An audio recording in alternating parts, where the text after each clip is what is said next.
আকাশবাণী কলকাতা। খবর পড়ছি অনিন্দ্য সুন্দর রায়। শুরুতেই বিশেষ বিশেষ খবর। কেন্দ্রীয় মন্ত্রিসভা আঞ্চলিক সংযোগ প্রকল্প পরিমার্জিত উড়ান প্রকল্পের জন্য 28,840 কোটি টাকা বরাদ্দ করেছে। মন্ত্রিসভা অভিবাসন, ভিসা, বিদেশি নিবন্ধন ও ট্র্যাকিং IVFRT প্রকল্পের মেয়াদ 5 বছর বাড়িয়েছে। পশ্চিম এশিয়ার সংঘাত নিয়ে সর্বদলীয় বৈঠকে সরকারের সব রকম পদক্ষেপে সমর্থনের আশ্বাস বিরোধী দলগুলির। রান্নার গ্যাসের রিফিল বুকিং নিয়ে বিভিন্ন সংবাদ মাধ্যমে প্রচারিত খবরের প্রেক্ষিতে সরকার স্পষ্ট জানিয়েছে, বুকিং এর সময়সীমার আপাতত কোনো পরিবর্তন হয়নি। মহাদেব অনলাইন বেটিং মামলায় এনফোর্সমেন্ট ডিরেক্টরেট ইডি প্রায় 1,700 কোটি টাকার সম্পত্তি সাময়িকভাবে বাজেয়াপ্ত করেছে। আসাম, কেরালা, পুদুচেরি এবং 4টি রাজ্যের উপনির্বাচনের মনোনয়নপত্র পরীক্ষার কাজ শেষ করেছে নির্বাচন কমিশন। আজ মনোনয়নপত্র প্রত্যাহারের শেষ দিন। পশ্চিমবঙ্গে বিধানসভা নির্বাচনের জন্য গতকাল তৃতীয় প্রার্থী তালিকা প্রকাশ করেছে বিজেপি। তাতে ঘোষিত 19 জন প্রার্থীর মধ্যে রয়েছে অভয়ার মা রত্না দেবনাথের নামও। সাফ অনূর্ধ্ব 20 ফুটবল চ্যাম্পিয়নশিপে ভারত আজ মালেতে পাকিস্তানের বিরুদ্ধে খেলবে। আসছি বিস্তারিত খবরে। কেন্দ্রীয় মন্ত্রিসভা গতকাল আঞ্চলিক সংযোগ প্রকল্প পরিমার্জিত উড়ান প্রকল্পের জন্য 28,840 কোটি টাকা বরাদ্দ করেছে। আগের প্রকল্পে এতে কিছু রদবদল করা হয়েছে। 2026-27 থেকে 2035-36 পর্যন্ত 10 বছরের জন্য এই প্রকল্পটি বাস্তবায়ন মন্ত্রিসভার ছাড়পত্র পেয়েছে। কেন্দ্রীয় মন্ত্রী অশ্বিনী বৈষ্ণব জানিয়েছেন, সরকারের এই সিদ্ধান্তে আঞ্চলিক সংযোগ আরো জোরদার হবে। इसमें बहुत फोकस दिया जाएगा जो आज की AI बेस्ड टेक्नोलॉजीज हैं, आधार का जिस तरह से आइडेंटिफिकेशन बेस्ड टेक्नोलॉजीज के लिए जो बहुत ज्यादा चीजें एडवांस हुई है, उन सब का उपयोग इसमें किया जाएगा और पूरे के पूरे कोर इंफ्रास्ट्रक्चर को मॉडर्नाइज किया जाएगा। एक तरीके से लेगेसी इंफ्रा चला आ रहा था जिसमें सॉफ्टवेयर अपग्रेड करते थे, लेकिन जरूरत है कि उसको कम्प्लीटली एकदम पूरी तरह से अपग्रेड करे, कोर इंफ्रा को ही उसका चेंज करे।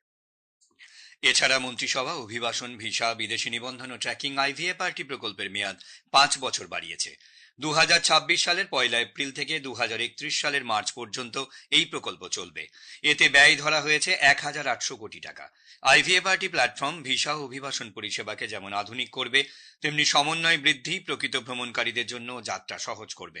পাশাপাশি জাতীয় নিরাপত্তা আরও শক্তিশালী হবে। পশ্চিম এশিয়া পরিস্থিতি নিয়ে নতুন দিল্লির সংসদ ভবন কমপ্লেক্সে প্রতিরক্ষা মন্ত্রী রাজনাথ সিং এর পৌরোহিত্যে গতকাল সর্বদলীয় বৈঠক অনুষ্ঠিত হয়। উপস্থিত ছিলেন কেন্দ্রীয় স্বরাষ্ট্রমন্ত্রী অমিত শাহ, বিদেশমন্ত্রী ডক্টর এস জয়শঙ্কর, পেট্রোলিয়াম মন্ত্রী হরদীপ পুরী, সংসদীয় বিষয়ক মন্ত্রী কিরণ রিজিজু, জেডিইউ কার্যকরী সভাপতি সঞ্জয় ঝা এবং রাজীব রঞ্জন সিং সহ অন্য নেতারা। বৈঠক শেষে সাংবাদিকদের শ্রী রিজিজু বলেন, বিরোধীদের যাবতীয় প্রশ্নের উত্তর দিয়েছে সরকার। এই পরিস্থিতিতে সরকারের নেওয়া সব পদক্ষেপকে সমর্থন জানাবে বলে আশ্বাস দিয়েছে বিরোধী দলগুলি। বিরোধী দলের পক্ষ থেকে কংগ্রেস নেতা মুকুল ওয়াসনিক ও তারিক আনোয়ার, সিপিআইএম সাংসদ জন ব্রিটাস এবং সমাজবাদী পার্টির সাংসদ ধর্মেন্দ্র যাদব প্রমুখ বৈঠকে যোগ দেন। পশ্চিম এশিয়া পরিস্থিতি নিয়ে সংসদে প্রধানমন্ত্রী নরেন্দ্র মোদীর বক্তব্যের পরেই সর্বদলীয় বৈঠক আহ্বান করা হয়। সংসদে প্রধানমন্ত্রী জানিয়েছেন, সরকার 7টি ক্ষমতাপ্রাপ্ত গোষ্ঠী গঠন করেছে, যারা জ্বালানি সরবরাহ ব্যবস্থা ও সার সহ বিভিন্ন বিষয়ে কৌশল তৈরি করবে। ভারতীয় রেল যোগাযোগ পরিকাঠামো উন্নয়ন এবং একাধিক জনকে সংযুক্ত করে কবচ স্বয়ংক্রিয় রেল সুরক্ষা ব্যবস্থা সম্প্রসারণের জন্য 1,200 কোটি টাকারও বেশি মূল্যের প্রকল্প অনুমোদন করেছে। রেল মন্ত্রক জানিয়েছে, উন্নত ফাইবার কমিউনিকেশন সিস্টেম এবং বর্ধিত সুরক্ষা ব্যবস্থার মাধ্যমে রেল নেটওয়ার্ককে শক্তিশালী করাই এই প্রকল্পগুলির উদ্দেশ্য।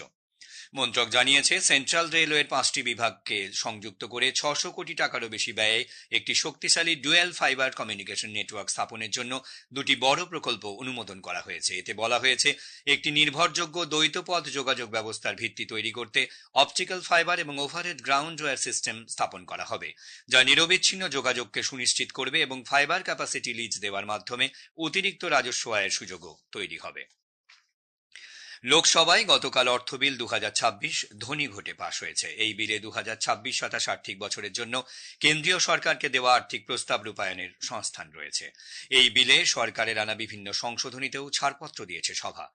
বিল নিয়ে আলোচনার জবাবি ভাষণে অর্থমন্ত্রী নির্মলা সীতারামন বলেন, সরকার MSME, কৃষক ও সমবায়গুলির ক্ষমতায়নের লক্ষ্যে কাজ করছে, কারণ তারাই রয়েছে কর্মসংস্থান সৃষ্টির কেন্দ্রবিন্দুতে। অর্থমন্ত্রী আরও বলেন 2026-27 অর্থ বিল 5টি স্পষ্ট নীতির উপর ভিত্তি করেই গড়ে তোলা হয়েছে। এর মধ্যে আছে আস্থাভিত্তিক কর ব্যবস্থা, সাধারণ নাগরিকদের জন্য জীবনযাত্রার মানোন্নয়ন, কৃষক, সমবায় এবং এমএসএমই ক্ষেত্রকে আরও ক্ষমতা প্রদান, ভারতকে আন্তর্জাতিক বাণিজ্যিক হাব হিসেবে গড়ে তোলা এবং শুল্ক সংস্কারের জন্য বাণিজ্যিক সুবিধা প্রদান। এই খবর শুনছেন আকাশবাণী থেকে। আমাদের সংবাদ শোনা যাবে ইউটিউব চ্যানেল আকাশবাণী সংবাদ বাংলা, ফেসবুক ও ইনস্টাগ্রাম আকাশবাণী সংবাদ কলকাতা এবং এক্স হ্যান্ডেলে এআইআর নিউজ কলকাতাতে। প্রধানমন্ত্রী নরেন্দ্র মোদী আগামী 29শে মার্চ রবিবার আকাশবাণীতে মন কি বাত অনুষ্ঠানে দেশ বিদেশের মানুষের সঙ্গে তাঁর চিন্তাভাবনা ভাগ করে নেবেন। এটি হবে মাসিক এই বেতার অনুষ্ঠানের 132তম পর্ব।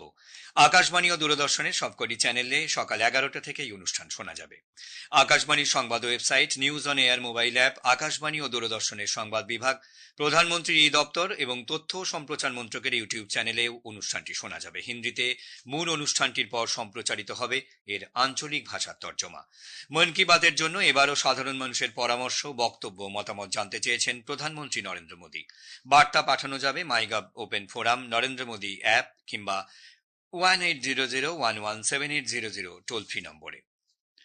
আজকের প্রসঙ্গের এবারের বিষয়, প্রাকৃতিক চাষে এগিয়ে আসছেন কৃষকরা। এই নিয়ে হুগলি কৃষি বিজ্ঞান কেন্দ্রের কৃষি সম্প্রসারণ বিভাগের বিষয়বস্তু বিশেষজ্ঞ ডক্টর সৈকত সাহার সঙ্গে কথা বলেছেন দিব্য দে।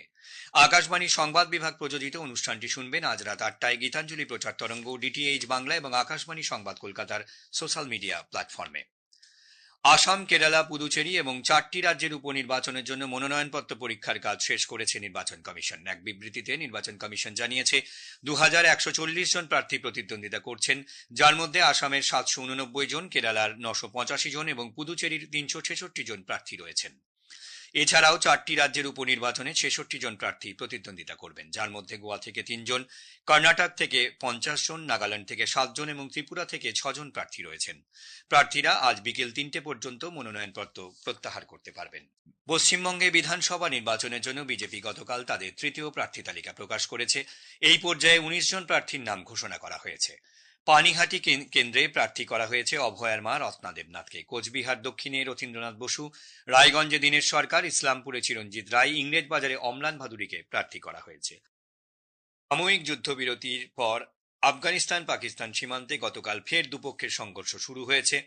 পূর্ব আফগানিস্তানে কমপক্ষে 2 জন নাগরিক নিহত হয়েছে, আহত বেশ কয়েকজন। আফগানিস্তানের কুনার প্রদেশের মুখপাত্র জিয়াউর রহমান জানিয়েছেন, পাকিস্তানি বাহিনী নারাই এবং সারকানো জেলায় গোলাবর্ষণ করেছে। আফগান বাহিনীও পাল্টা হামলা চালিয়ে ডুরান্ড লাইনের সারকানো জেলার নওয়াপাস এলাকায় পাকিস্তানের 3টি পোস্ট ধ্বংস করে দিয়েছে। সেখানে একজন পাকিস্তানি সেনা নিহত হয়েছেন।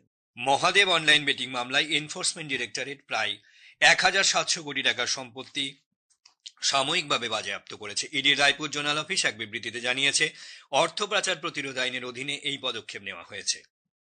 ED Dubai hills estate, business bay, SLS hotel and residence এবং বুর্জ খলিফার বিলাসবহুল ভিলা ও অ্যাপার্টমেন্ট সহ দুবাইতে 18টি এবং নয়াদিল্লিতে 2টি স্থাবর সম্পত্তি বাজেয়াপ্ত করেছে। ইডি জানিয়েছে, সম্পত্তিগুলি মহাদেব বেটিং অ্যাপ্লিকেশনের প্রধান উদ্যোক্তা সৌরভ চন্দ্রকরের এবং এগুলো তার সহযোগীদের নামে রয়েছে। রামনবমী উপলক্ষে দেশ জুড়ে নানা শোভাযাত্রার আয়োজন করা হয়েছে। রাষ্ট্রপতি দ্রৌপদী মুর্মু আজ রামনবমী উপলক্ষে দেশবাসীকে শুভেচ্ছা জানিয়েছেন। এক বার্তায় তিনি ভগবান রামের জীবনাদর্শের গুরুত্ব তুলে ধরেন। রাষ্ট্রপতি জানান, ভগবান রামের মহাকাব্যিক জীবন আমাদের সত্য, ন্যায় ও সদ্গুণের পথে চলার দিশা দেখায়। দক্ষিণ এশীয় ফুটবল ফেডারেশন সাফ অনূর্ধ্ব 20 চ্যাম্পিয়নশিপে ভারত আজ অভিযান শুরু করবে। মালেতে আজ প্রথম ম্যাচে ভারতের প্রতিপক্ষ পাকিস্তান। শনিবার দ্বিতীয় ম্যাচে বাংলাদেশের মুখোমুখি হবে ভারত। শেষ করার আগে খবরের বিশেষ কিছু অংশ আরও একবার। কেন্দ্রীয় মন্ত্রিসভা আঞ্চলিক সংযোগ প্রকল্প, পরিমার্জিত উড়ান প্রকল্পের জন্য 28,840 কোটি টাকা বরাদ্দ করেছে। মন্ত্রিসভা অভিবাসন, ভিসা, বিদেশি নিবন্ধন ও ট্র্যাকিং আইভিএফআরটি প্রকল্পের মেয়াদ 5 বছর বাড়িয়েছে। পশ্চিম এশিয়ার সংঘাত নিয়ে সর্বদলীয় বৈঠকে সরকারকে সব রকম পদক্ষেপে সমর্থনের আশ্বাস বিরোধী দলগুলির। রান্নার গ্যাসের রিফিল বুকিং নিয়ে বিভিন্ন সংবাদ মাধ্যমে প্রচারিত খবরের প্রেক্ষিতে সরকার স্পষ্ট জানিয়েছে, বুকিং এর সময়সীমার আপাতত কোনো পরিবর্তন হয়নি। খবর এখানেই শেষ হলো।